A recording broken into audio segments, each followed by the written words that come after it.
Allez, mesdames et messieurs, on va pouvoir y aller. C'est parti pour le problème Loki. La tragédie de Loki. Je sais pas pourquoi j'ai cru que c'était le problème. J'aime tellement les problèmes que je change des mots. Allez, on y va pour la tragédie de Loki. Bienvenue sur Spatule Bro, je suis le chef et on se retrouve pour notre review quasi hebdomadaire du chapitre de One Piece. Aujourd'hui, on s'attaque au chapitre 1168.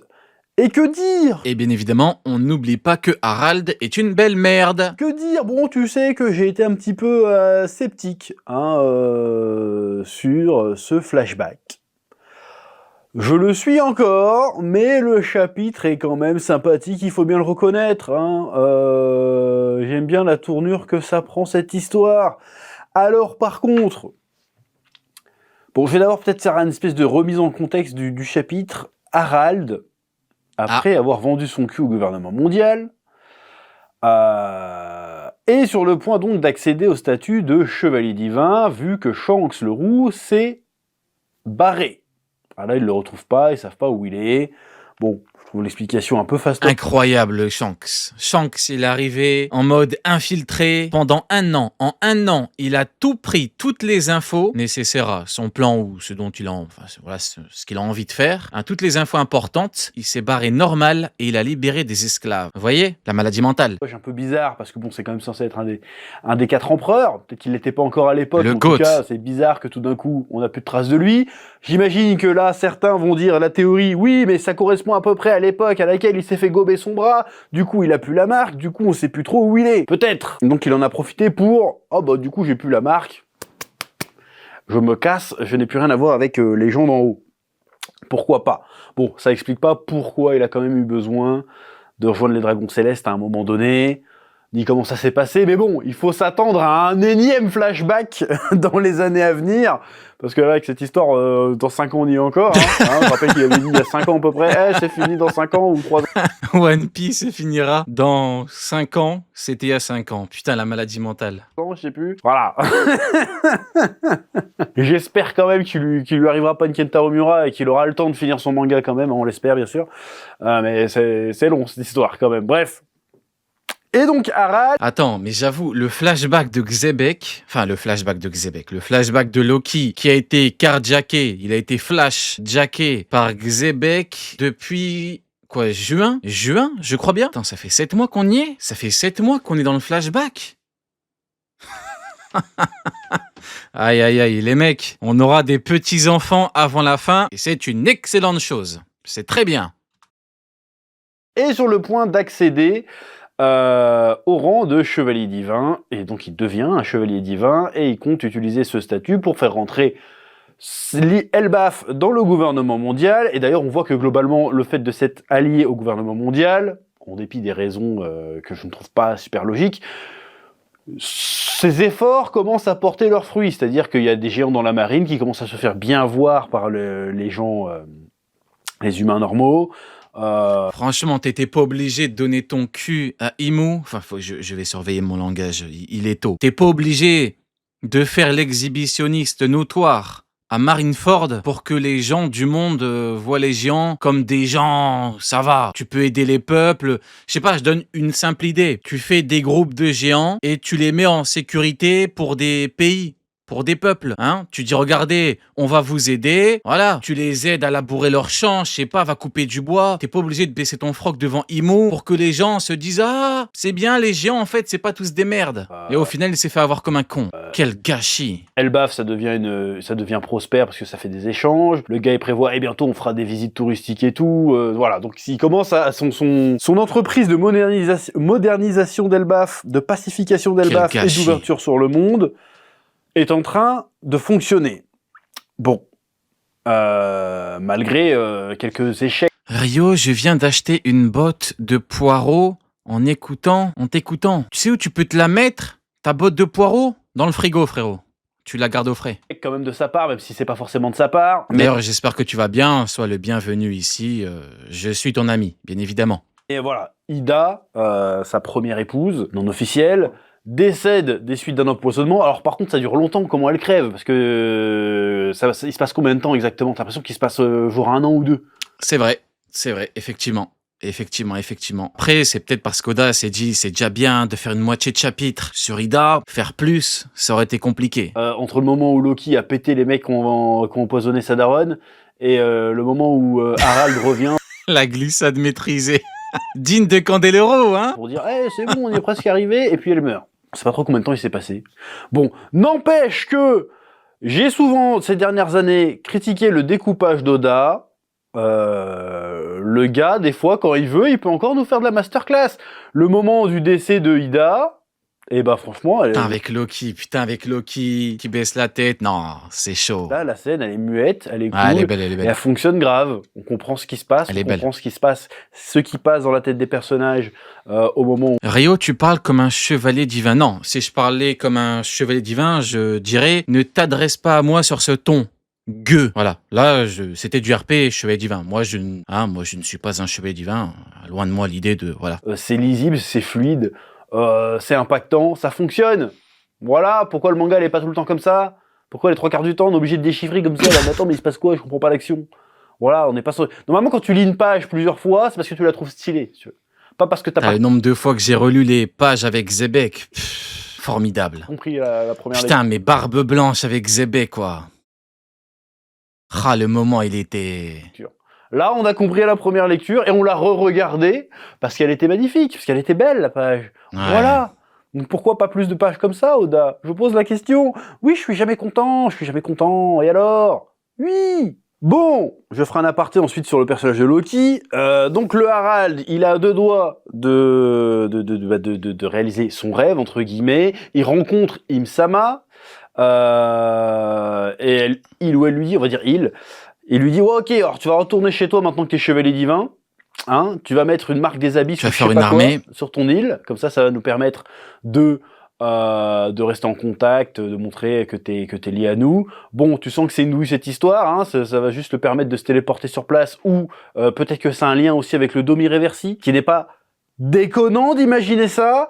Il y a aussi une énorme notion de pacte, hein, on va dire faustien, on fait voir on a lu des livres, de pacte diabolique, hein. Donc tu signes. D'ailleurs, mesdames et messieurs, je voulais en parler pendant la prochaine Cross Guild, mais on va en parler dans la prochaine Cross Guild, mais bon, on va quand même en profiter. On va prendre un petit instant, mesdames et messieurs, car il s'est passé quelque chose de grave. Encore une fois, notre ami traducteur du jeudi, bien évidemment qu'on remercie tout de même pour le travail, mais qui a encore une fois floppé, car... nous avons eu la traduction officielle, hein? La traduction officielle du chapitre, mesdames et messieurs. Que dit Imu à Harald? Imu dit « Mobilise tout ton pays, assemble une flotte de géants aussi puissante que la marine. » Tiens, tiens, tiens. Donc Imu pense qu'Elbaf peut être aussi puissant que la marine, alors que dans la marine, il y a... Garp niveau Roger Prime, Sengoku niveau Roger Prime, énormément de niveau Kaido qui traînent partout. Tiens, tiens, tiens, mesdames et messieurs, est-ce que le traducteur du dimanche n'aurait pas parfaitement fait son taf et n'aurait pas une énième fois massacré les rapports de force de nos amis anglophones? Eh oui, mesdames et messieurs, la traduction officielle a parlé « Mobilise tout ton pays, assemble une flotte de géants » aussi puissante que la marine. C'est Imu qui parle, mesdames et messieurs. On en parlera en détail lors de la Cross Guild, hein, mais je pense qu'il va falloir avoir une véritable discussion, rentrer en détail dans ses propos, parce que là, on a typiquement des propos très problématiques qui sont passés sous silence, hein. Nos amis anglophones qui se cachent, chut, Pro-Garp qui se terre, faut pas parler. Eh oui, comment on fait? Elbaf, c'est puissant que la marine de Garp, niveau Roger, avec Sengoku, son égal, niveau Roger, avec Kong, niveau Kaido. Eh oui, mesdames et messieurs, les problèmes, il y en a tout le temps, il y en a partout. Eh oui. Dory et Brogy, niveau Yonko. C'est le 4e chapitre d'affilée. Hein. 4e chapitre d'affilée où Oda, excusez-moi de l'expression, mais chie partout. Désolé, Mme Sophia qui débarque au moment où je dis des termes piquants, mais des termes que je dois dire, parce que c'est important. Hein. Après Dragon, le Pro-Rio. Après Oda, le Pro-Rio. Le narrateur qui est un Pro-Rio. Nous avons Imu qui devient un Pro-Rio, mesdames et messieurs. Cette chose, ce monstre est un Pro-Rio. Après Dragon, Oda, le narrateur, Imu. Des Pro-Rio partout. Ça pousse. comme des champignons. C'est formidable. On continue la vidéo et on en parlera en détail. Mais bon, je pense que c'est encore une fois définitivement finito pour la table d'en face. Et oui, mesdames et messieurs. Un pacte avec Imsama, donc tu es marqué. Donc... Harald, crée avec ton pays, crée un groupe plus puissant que le groupe de la marine où il y a 43, Kaido Prime. Le seul problème, mesdames et messieurs, le seul problème, c'est que c'est devenu trop facile, beaucoup trop facile. Et la contrepartie, c'est que, ok, t'es J'arrive toujours quand ça parle, je suis mort. immortel, ok, t'as un boost de puissance. Je suis très curieux de voir à quel point va la puissance, parce que le gars était quand même capable de se friter avec Zebek, qui était un des plus puissants de son époque. Le boost de puissance de Harald, il a servi à rien, vu que juste après, il meurt comme une merde. C'est formidable. Il est encore plus balèze que ça, donc il est très très fort de chez balèze, pour le coup. Mais en échange, Harald, prends Dory et Brogy, les niveaux intermédiaires plus.